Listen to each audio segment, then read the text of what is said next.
아이가 태어나 자라듯이 우리 순천 은혜교회가 지난 20년 동안 성장해 오면서 많은 어두운 영적 싸움을 싸우며 혼란 속에서 성장했습니다.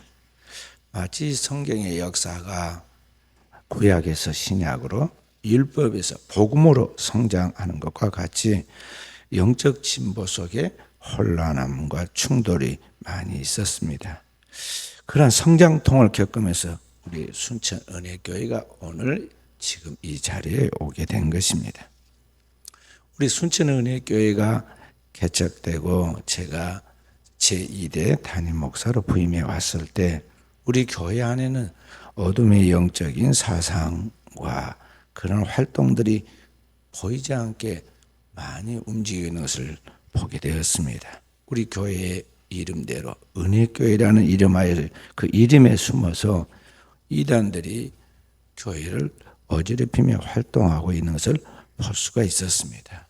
분류해 볼 때 당대에 활동하고 있던 어둠의 세력들은 5가지였는데 첫째는 교회 안에 잘못된 신비주의가 있었습니다. 기독교는 처음부터 끝까지 무한한 신비이지만은 그것이 그리스도의 복음 안에서의 신비이지 진리가 떠난 그러한 것은 잘못된 신비주의인데 그런 잘못된 신비주의 사상이 들어 있었습니다. 두 번째는 이 다락방 사상이 교회 안에 뿌리내리고 있었습니다. 교회를 개천 초창기 멤버들 중에 유광수 다락방의 영향을 받아가지고 움직이는 그러한 세력들이 있어서 교회에 대하여 건전한 영향을 미치지 못한 것을 보게 되었습니다. 세 번째 어둠은 구원파가 활동하고 있었습니다. 네 번째는 안상홍 증인에 속한 사람들이 있어서 활동하고 있었고 다섯 번째 영적 어둠이 신천지라는 이단이었습니다. 그 5가지 중에 가장 심각하게 교회에 들어와서 활동하고 있는 이단이 바로 그 신천지였는데 2001년도부터 교회 안에 추수꾼으로 침투해 들어와서 그동안 6년 동안 교회 안에 청년회를 장악하고 있었습니다. 이 청년들이 자기들끼리 따로 목요일마다 모여서 모임을 갖고 기타 교실을 열어서 중고등학생들에게 손을 뻗치고 장년부까지 접근하여서 교회에 보이지 않는 심각한 문제점을 갖고 있었습니다. 교회가 주기적으로 이러한 것들에 대한 말씀을 체계적으로 가르쳐서 영적 분별력을 주고 그리고 진정한 제자로 만들어가야 하는데 그런 과정이 없다 보니까 신자들이 분별력이 없어서 결국 이러한 미혹에 빠져 있었던 것이죠. 제가 부임해 와서 2005년부터 2007년까지 2년 4개월 동안에 복음의 핵심인 캐리그마를 몇 번에 걸쳐서 반복해서 훈련시켜 나갔습니다.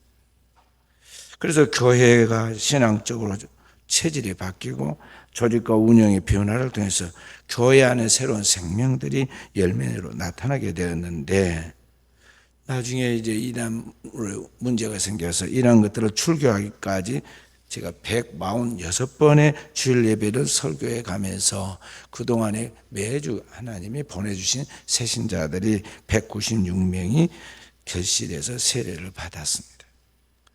그리고 그 새로운 일꾼들이 교회 안에서 엄청난 헌신으로 충성하고 봉사를 하였는데 당대의 교회 슬로건이 무엇이었느냐면 전 교인의 제자화라는 그런 주제였습니다. 그래서 전반기에는 대각성 전도 부흥성회를 부활절 기간에 열었고 추수감사절인 후반기에는 전교인 총동원 전도주의를 열어서 복음을 전하는 교회로서의 지역 복음화의 사명을 감당하려고 애를 썼습니다. 그래서 교회가 꼭 2배로 성장을 하고 재정적으로도 2배로 부흥했죠.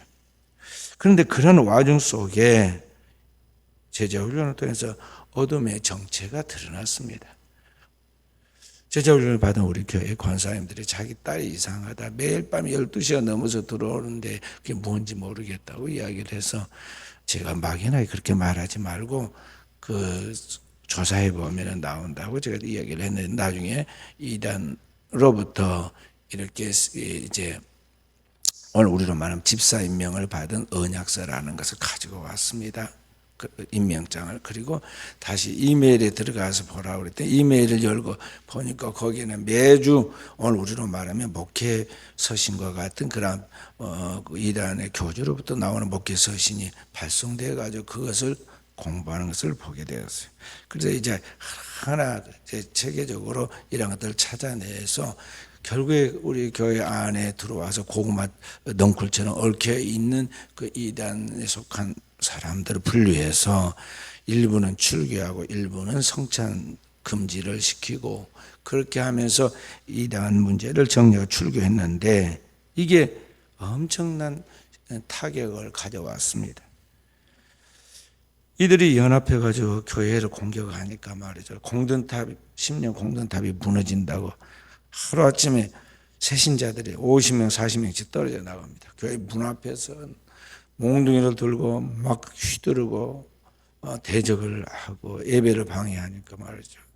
아무것도 모르고 그냥 복음만 순수하게 듣고 교회에 나왔던 은혜를 사모하던 이 새신자들이 한 주에 30명, 50명, 100명 막 이렇게 빠져나가 몇 주 만에 완전히 교회가 이제 거의 소멸하다시피 되었던 거죠.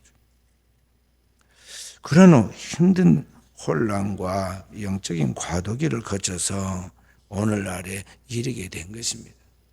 그때 교회를 어지럽히고 공격하고 나아갔던 사람들이 공통된 것이 무엇이냐면 이제 교회가 빚에 시달려 가지고 결국에는 죽게 될 것이다.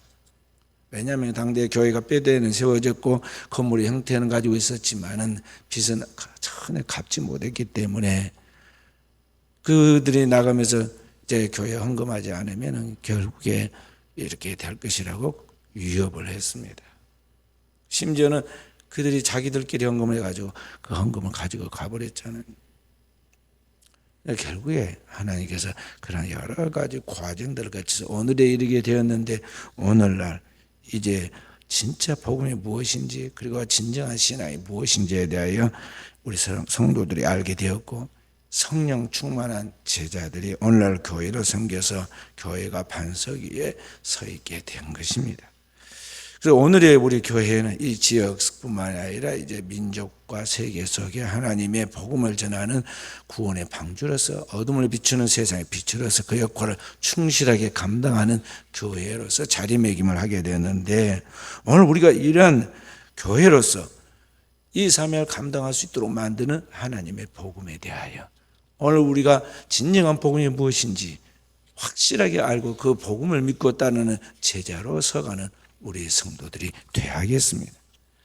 그렇다면 오늘 우리를 여기에 하나님 앞에 서서 하나님을 경외하며 주의 몸된 교회를 섬겨 이 땅에 하나님의 나라를 이루게 하는 그 복음이 무엇이냐 하는 것입니다. 첫째는 사람에 대하여 복음은 우리 인간을 죄인이라고 가르쳐 줍니다. 모든 사람들은 자신을 좋은 사람, 착한 사람, 세상은 선한 사람들이라고 그렇게 생각을 합니다. 그러나 이 세상은 그렇지 않다는 걸 성경이 우리에게 가르쳐주고 있는데 인간, 너희가 누구냐에 대하여 너는 바로 죄인이다 하는 것을 가르쳐주고 있다는 것이죠. 로마서 3장 9절부터 23절에 성경은 말씀하시기를 유대인이나 헬라인이나 다 죄 아래 있다 했고 그리고 이 땅에 의인은 없느냐 하나도 없는데 모든 사람이 죄를 범하여 하나님의 영광에 이르지 못하게 되었다 그랬습니다. 바로 그래서 그 죄로 말미암아 인간은 결국 죽게 되는데 죄의 값은 사망이라 말씀하시고 우리 인간이 왜 죽는가?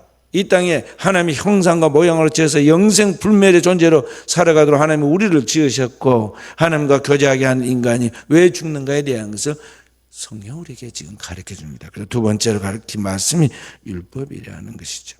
율법은 내가 누구인가를 깨닫게 해줍니다. 구약 성경, 그 하나님의 말씀 중에 율법은 오늘 내가 그 죄인이라는 것, 내가 이 세상에 죄를 짓는 것 외에는 아무것도 할 수 있는 것이 없는 그러한 존재라는 걸 깨닫게 만들어준 것이죠. 로마 3장 20절에 율법으로는 죄를 깨달음이라 그랬습니다. 그래서 오늘 여러분과 저는 이러한 죄성을 가진 죄인이기 때문에 결국에는 죄를 짓고 그 죄의 값으로 죽고 영원한 멸망의 차에 죽게 되어 있는 운명에 놓이는 존재라는 것입니다. 이제 거기에 복음이 우리에게 제시됩니다. 그렇다면 이 철저하게 절망적인 죄인의 개수인 내가 어떻게 이 세상에 구원을 받을 수 있느냐 하는 것입니다. 그게 뭐냐면 하나님의 어린 양이 우리에게 흘리신 그 보혈이라는 말씀이죠. 구약의 이스라엘 백성들은 그 죄의 문제를 해결하기 위하여 짐승을 잡아서 그 짐승에게 책임을 전가시키고 죄를 전가시키고 그 짐승의 피를 가지고 하나님 앞에 속죄의 제사를 드려서 구원을 받았습니다. 그러나 부활은제는 반복되는 제사가 아니라 신약에는 하나님이 보내신 하나님의 어린 양으로서 하나님의 아들 예수 그리스도를 보내셨고 예수 그리스도에게 우리의 모든 죄와 허물을 담당시켜서 그리스도가 우리를 대신해 십자가에서 흘린 그 영원한 속죄의 피로 말미암아 우리의 모든 죄는 도말하게 되고 우리가 우리 하나님 앞에 구속을 받아 하나님의 나라에 들어가게 되었다는 것이죠. 성경 그에 대해 말씀하시기를 이사야 53장 5절 6절에 이렇게 말씀하고 있습니다. 이사야 53장 5절 6절 그가 찔림은 우리의 허물을 인하며 그가 상함은 우리의 죄악을 인함이라. 그가 징계를 받음으로 우리가 평화를 누리고 그가 채찍에 맞음으로 우리가 나음을 입었도다. 우리는 다 양 같아서 그릇 행하여 각기 제 길로 갔거늘 여호와께서는 우리 무리의 죄악을 그에게 담당시키셨도다 그랬어요. 바로 그가 누구냐? 우리의 죄를 담당하고 영원한 속죄의 피를 흘린 바로 그가 누구냐? 그가 바로 하나님 보내신 우리의 죄를 대속하신 하나님의 어린 양이신 예수 그리스도다 하는 거란 말씀이죠.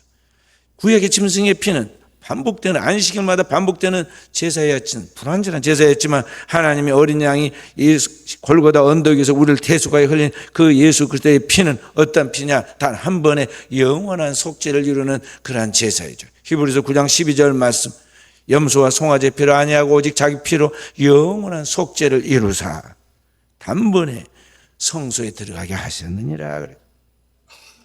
하늘로부터 내쫓긴 자 사탄 원수 마귀 곧 그 이름 하나님을 대적하는 사탄이 이 땅에 내려와서 오늘 우리를 죄짓게 유혹하고 타락하여 넘어지게 만든다는 것이죠. 신약성경의 갈릴리 이 바닷가에 그런 이야기가 나옵니다.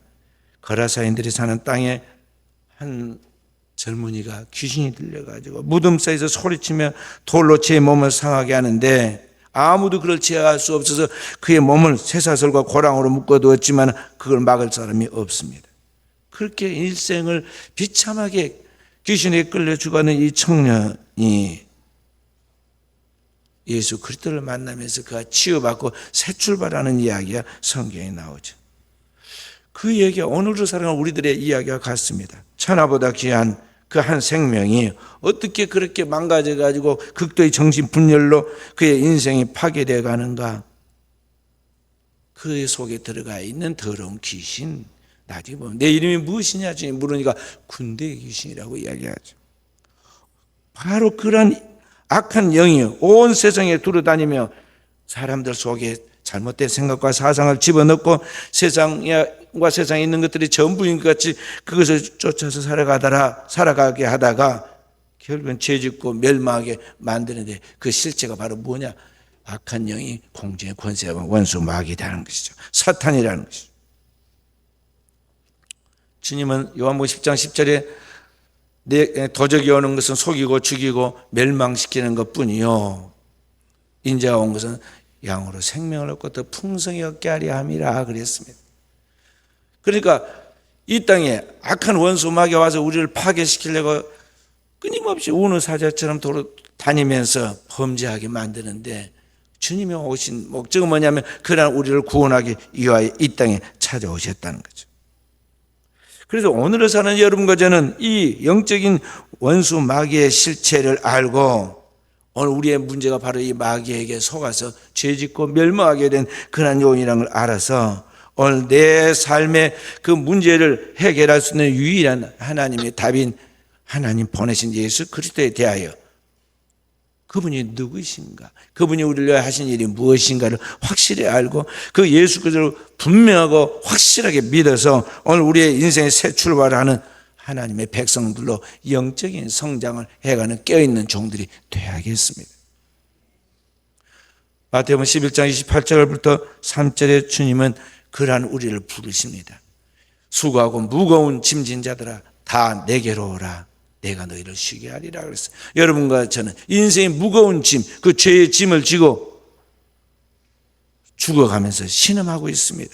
바로 그런 우리들이 나의 모든 실체가 이런 원수 마귀로부터 속아서 범죄한 결과라는 걸 알고 그 모든 죄의 문제를 십자가에서 담당하고 영원한 속죄를 통해 우리를 하나님의 자녀가 되게 하고 하나님 나라에 들어가게 하신 바로 그 예수 그리스도를 나의 주 나의 하나님으로 영접하고 그 주님을 굳게 의지하고 그 주님과 함께 동행하며 나아갈 때 우리의 삶의 모든 짐이 모든 문제가 분명하게 해결될 것을 주님이 말씀하고 있는 것이죠. 그래서 우리는 자기의 신앙의 대상이 주님이 누구인가를 알아야 돼요. 이게 신앙이 불분명해요. 이단 사술에 빠진 게 다 무엇이냐면요, 자기 신앙이 불분명해가지고 자기가 믿는 주님이 누군가를 모르는 것이죠. 온갖 죄를 저지르는 그 죄 덩어리인 인간이 어느 날 광명한 천사처럼 악한 영이 들어가서 그를 유혹합니다. 그들이 자신이 스스로 말하기를 자기가 재림예수라고 하고 자기가 보혜사 성령이라고 말하고 자기가 어떤 절대적인 신적 존재인 것 같이 자기를 과장하고 그 사람들을 미혹할 때 사람들이 거기에 끌려다닙니다. 그래서 이단 사술에 빠지는 거거든. 자기가 믿는 주님이 누구인가에 대해 성경이 우리에게 말씀하신다. 오늘 37절에 뭐라고 그랬습니까? 주님께서 성경에 이른 대로 나를 믿는 자는 그랬잖아요. 바로 예수 그리스도가 누구이신가를 알고 그 주님을 믿는 자가 되어야 하는데 그 주님에 대한 분명한 신앙이 없다는 거죠. 그래서 인생이 공고한 날에 삶의 위기에 빠졌을 때 자기의 삶의 절체절명에 그런 순간에 부딪혔을 때 그 살아계신 주님이 나의 주님이고 나의 하나님 믿고 그 주님께 엎드려야 하는데 신자가 그 주님과 상관없이 위기의 상황에 부딪힐 때 하나님이 아닌 다른 것에 뛰어다닙니다. 사람을 쫓아다니고 의존하고 인간적인 것에 휘둘려가지고 금방 미혹을 받아요. 오늘의 나의 삶의 그 모든 결과들이 바로 이러한 내 불분명한 잘못된 신앙과 삶의 이야기라는 것을 우리가 알아야 합니다. 그러므로 중요한 것은 뭐냐면 바로 이렇게 하나님의 자녀로서 우리가 예수 그리스도를 믿고 있지만은 또 하나님의 자녀가 되었지만 어떻게 우리가 하나님의 말씀을 따라 온전하게 그 세상의 빛으로서 하나님을 기쁘게 하는 삶을 살아갈 수 있는가 하는 것입니다. 그죠? 오늘 38절에 나온 말씀입니다. 38절 함께 읽어봅니다. 나를 믿는 자는 성경의 이름과 같이 그 배에 생수의 강이 흘러나리라. 주님을 믿는 자에게는 주님께서 반드시 따르는 결과가 있는데 그게 뭐냐면 그에게 하나님의 성령을 부어서 성령이 생명수 강과 같이 되어서 그의 모든 삶이 풍요하고 범람하여 그의 인생이 축복받을 것이라는 이야기입니다. 그러니까 오늘을 사는 우리 그리스도인이 오늘 하나님의 말씀을 따라 살지 못한 이유가 뭐냐면 그와 같은 하나님의 성령에 지배받는 삶을 살고 있지 못하다는 거죠. 진정한 크리스찬은 그 죄 사함과 함께 하나님이 그에게 부어주시는 하나님의 영이 성령의 그 안에 들어가서 그를 지배하는데 그게 없다는 것이죠. 입술로는 주님을 믿는 같이 장난스럽게 주여를 부르지만은요, 그 안에 진짜 주님을 부를 때 따르는 결과 능력이 없어요. 누구든지 주의 이름을 부르는 자는 구원을 얻으리라 그랬는데 삶의 어떤 가운데서도 주님이 그와 함께 동행하셔서 그의 삶을 구원시키고 역사하시는데 그 하나님의 성령이 충만한 역사가 없다 이 말이죠. 오늘 현대 교인들에게 문제점이 그게요. 첫째는 복음이 무엇인가에 대한 명확한 자기 정리가 안 되어 있습니다. 진정한 크리스찬으로 복음으로 거듭나서 확실한 말씀의 사자가 되어야 하는데 그게 없다는 것이죠. 둘째는 그 하나님을 믿는 자에게는 분명하게 하나님의 성령이 그 속에 들어가서 그의 마음과 생각과 영을 지배해서 영의 사람이 되는데 하나님의 성령이 그를 지배하고 있는 삶을 살고 있지 않다는 거죠. 하나님과 상관없는 삶을 살아갑니다. 말은 교인이고 말은 성도입니다. 말은 교회의 권사고 장로고 집사고 목사입니다. 그런데 삶의 결론을 보면요, 전혀 능력이 없어요. 전혀 그렇지 못하다는 거죠. 거기에 오늘 그리스도인으로서의 저와 우리 모든 성도들이 거룩한 부담을 가져야 하고 고민이 있어야 돼요. 날마다 주님 앞에서 그 말씀대로 살지 못한 것들에 대한 내 삶에 대한 그런 거룩한 그런 자기 돌아봄이 있어야 한다는 거죠. 그것이 성도의 기도 생활이에요. 기도를 하면서 하나님 앞에서 나를 돌아보고 하나님 말씀 속에서 나의 생각들을 점검해보고 하나님 앞에서 우리가 기도하면서 나의 지난 모든 삶의 족적들을 살펴볼 때 하나님과 상관없는 나의 삶을 보고 애통해야 하고 어떻게 하면 하나님 앞에서 그 거룩한 삶을 따라갈 수 있을 것인가에 대해 하나님께 묻고 그 하나님이 우리에게 주신 답이 무언가에 대해 하나님 말씀 속에 답을 찾고 그렇게 살아갈 수 있도록 간구할 때 실제적으로 하나님께서 그 말씀이 내 삶을 통해서 성취하도록 역사는 성령이 오늘 우리 가운데 일하신다는 거죠.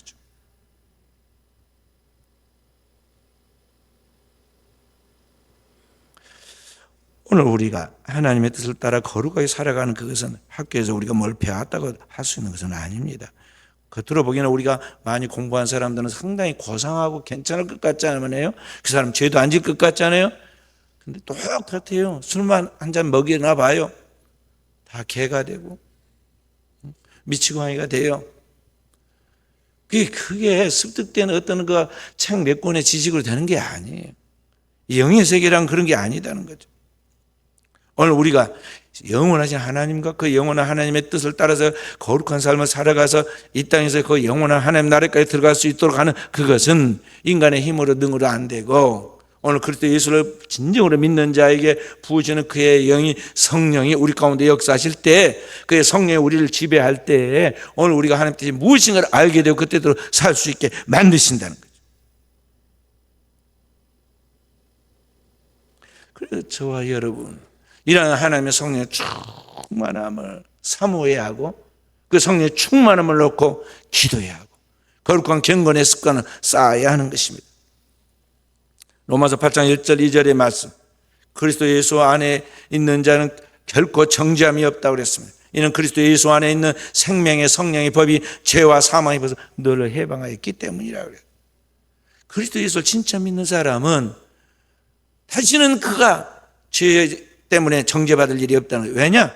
예수 그리스도 안에 있는 생명의 성령, 성령은 그냥 단순한 성령이라고 생명의 성령이라고 그랬습니다.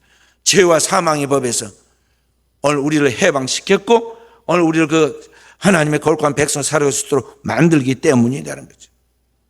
바로 그리스도의 그 영이 성령이 오늘 우리 가운데에서 살아서 우리와 함께 하시는 것입니다. 고린도서 3장 16절 말씀 너희 몸이 하나님의 성전인 것과 하나님의 성령이 너희 안에 거하시는 것을 알지 못하느냐 그랬어요.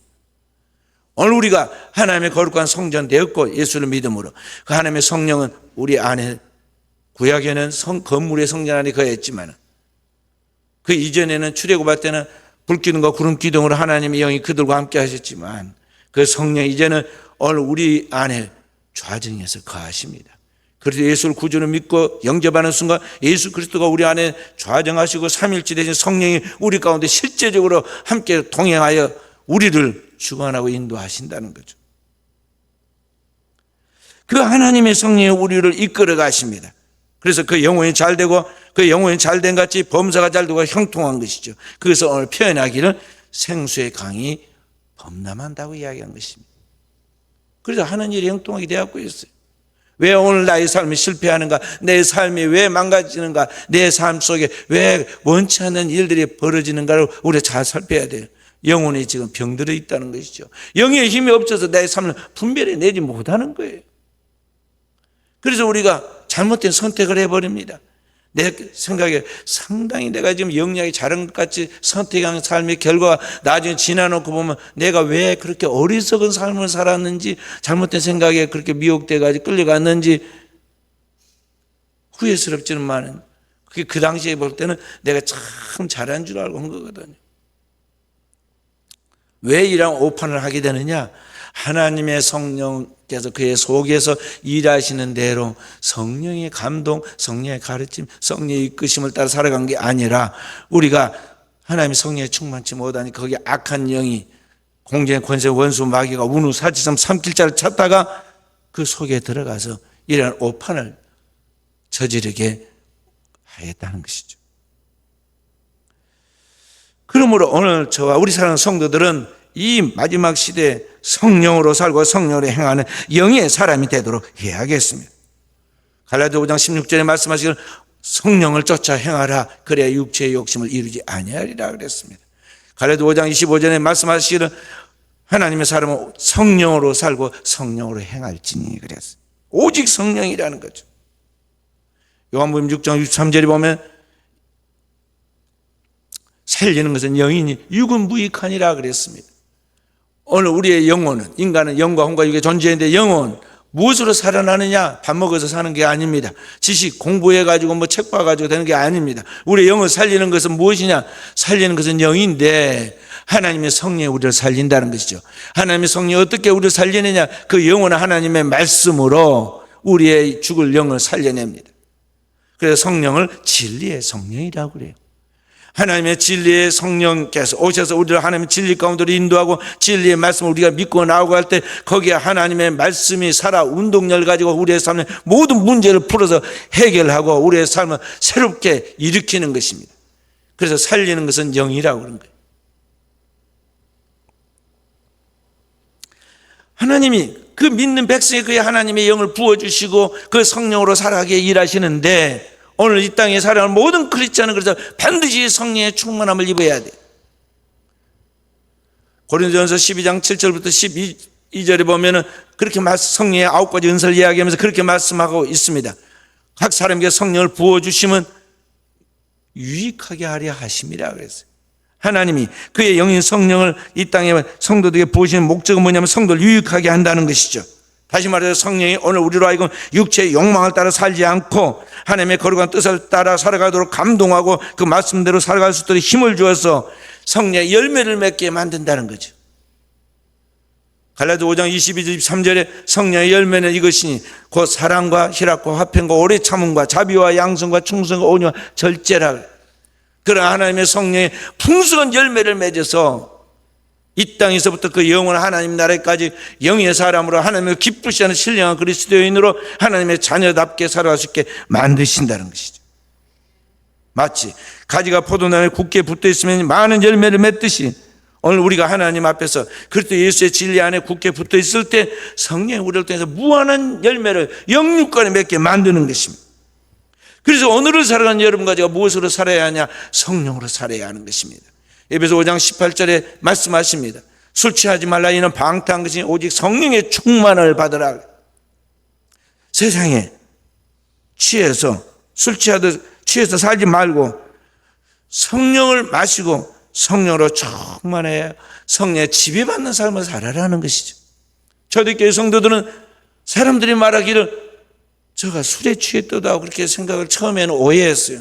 왜냐하면 완전히 취해서 아주 막 기쁨이 넘치고 그에 사는 것이 너무너무 행복해 보이니까 그들이 이해하는 그런 상식의 수준에서 술이 취한 줄 알았어요. 그런데 사실은 성령에 취했거든요. 그래서 사도 베드로가 그들에게 복음을 전할 때 첫 마디가 무엇이었느냐면 아침 9시인데 내가 무슨 술을 먹었겠느냐. 사실은 이러하다. 그러면서 예수 그리스도의 십자가의 구속과 그의 부활과 그를 믿을 때 우리에게 주시는 영원한 죄사함을 복음을 전하면서 그들에게 성령을 이야기하니까 그들이 회개하잖아요. 그것이 초대교회 첫 번째 사도 베드로가 선포했던 캐리그마예요. 복음의 핵심이. 그렇기 때문에 사랑하는 귀한 성도 여러분, 여러분과 제가 이 마지막 시대에 하나님의 영인 성령의 충만한 지배를 받아서 살아야 돼요. 성령으로 하면 모든 땅에서 살아가는 삶은 쉬워요. 영이 충만하고 영적으로 분별력이 생기고 지혜가 있고 자신감과 확신이 넘치기 때문에 땅에서 무엇을 먹을까 마실까 입을까 살아가는 것은 말이죠 아무것도 아니다니까요. 별로 걱정되는 게 아니에요. 사람들은 막 죽고 사는 문제라고 요란한데 그게 하나도 두려울 것이 없어요. 왜냐하면 하나님 안에 다 들어있는 일들이기 때문에 또 주님의 절대적인 보호 속에 살아가면서 하나님 나의 삶을 이끌어가는 것을 알기 때문에 전혀 그런 게 두렵지 않은 거예요. 두렵지 않고 담대하니까 무엇이 문제인가에 대한 분별력이 탁 섭니다. 사람이 두려우면요 그 두려움 때문에 판단력을 잃어버리게 되고 자신감이 없기 때문에 무엇을 말할지 행동할지에 대한 아무런 그런 것들의 기준이 서지를 않아요. 그래서 자꾸 살아가면서 한 가지 사건이 또 다른 사건을 물고 오게 되고 오판을 하게 되는 거예요. 그래서 사랑하는 성도 여러분, 여러분과 제가 성령 충만함에 땅에 있는 모든 것들은 너무나 쉽다는 걸 알아야 돼요. 주님은 우리에게 말씀하기를 먼저 하나님의 나라와 의를 구하는 사람에게는 이 모든 것을 너에게 더하여 주신다. 하나님의 영적으로 잘 되어 있는 그 사람에게는 땅에 있는 것들은 쉽다는 그런 말이에요. 하나님이 그냥 저절로 주시죠. 야고보서 1장 17절에 말씀하신 온갖 좋은 은사와 선물이 다 위로부터 빛들의 아버지께로부터 오는데 하나님께서 그 백성들에게 그러한 은혜와 은사들을 한량없이 부어주신다 이 말이에요. 그래서 믿는 사람들이 세상에 꼬리가 되지 않고 머리가 되고 민족적으로 세계적으로 뛰어난 이름을 갖고 세상 속에 하나님의 빛을 비추게 되는 거예요. 그런 하나님의 비전을 가진 사람으로서, 하나님의 성령의 꿈을 가진 하나님의 백성으로서 저와 우리 사는 성들이 오늘의 이 시대에 그 영원한 하나님의 나라와 그 하나님의 영광을 위하여 살아갈 꿈을 가지고 오늘을 담대하게 살아가도록 해야겠습니다. 진정한 영적인 사람이 되어서 오늘을 하나님을 기쁘시하는 삶을 살아가자는 거죠. 오늘 말씀을 여기까지만 하고 마치겠는데요, 우리 사랑하는 성도 여러분, 여러분과 제 삶을 돌아봐야 합니다. 우리는 이 내 안에 있는 그 치워야 할 것들, 청소해야 할 것들, 정리할 것들이 있는데 그걸 깨끗하게 하지 아니하고 하나님의 충만한 거룩한 영인 성령을 우리 안에 받고 하나님 앞에 성공적인 삶을 살아가려고 그렇게 생각해서는 안 됩니다. 이것이 아니라고 게으른 생각입니다. 오늘 우리 안에 속을 깨끗이 해야 우리의 속에 하나님께서 거기에 비어있는 영혼에 하나님의 생명이 그의 거룩한 성령을 부어주십니다. 오늘 우리 속에 정말 내가 내 생명을 갉아먹고 내 영혼을 병들게 하고 나의 삶을 망가뜨리게 하는 것이 무언가에 대하여 우리는 그것을 주님 앞에 낱낱이 하나님의 빛 앞에 드러내야 합니다. 십자가 보혈의 피 앞에서 오늘 우리 안에 정리할 것들이 무언가에 대하여 내 안에 들어있는 그 어둠의 그런 불결한 것들, 작은 거짓말부터 시작해서 형제를 미워하는 것, 다른 사람들에게 책임감 없이 책임을 전가하는 것, 육체의 정욕으로부터 저지르는 마음의 육신의 온갖 불결한 부정한 것들, 탐욕들, 게으름과 무관심한 것들, 하나님의 교회를 다니되 형식적으로 다니고 우리 교회 주는 인생의 시간들을 낭비한 것, 회개하려고 마음먹으면요 회개할 것 천지입니다. 오늘 아무 생각 없이 남을 판단하고 미워하고 심지어는 거룩한 교회 안에서까지 우리가 남을 판단하고 그렇게 정죄했던 것들, 이러한 것들을 우리가 철저히 회개하고 나아가면은 이제 어둠이 물러가면서 빛이 비치듯 오늘 내 안에 하나님의 생명이 흘러넘치게 됩니다. 그래서 나도 모르게 망가져 있는 나의 모든 생명이 회복되게 되는 거죠. 영혼이 회복되고 영적 회복이 육신의 회복으로 삶의 회복으로 만들어져 가는 것이죠.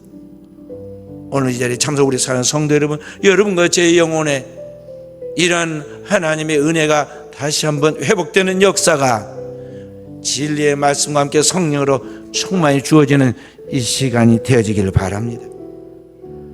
마가의 다락방에서 기도에 힘쓰는 초대교회 성도들에게 아버지께서 약속하신 성령을 충만히 부어주신 것까지 오늘 우리 순천 은혜교회도 우리 하나님께서 그와 같은 성령의 충만함을 붓고 또 부어주는 그러한 역사가 재현되어지기를 바랍니다.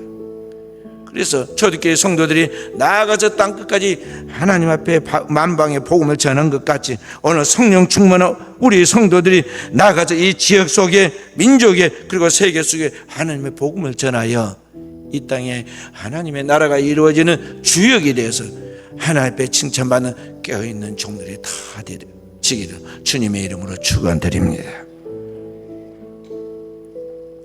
우리 찬양하며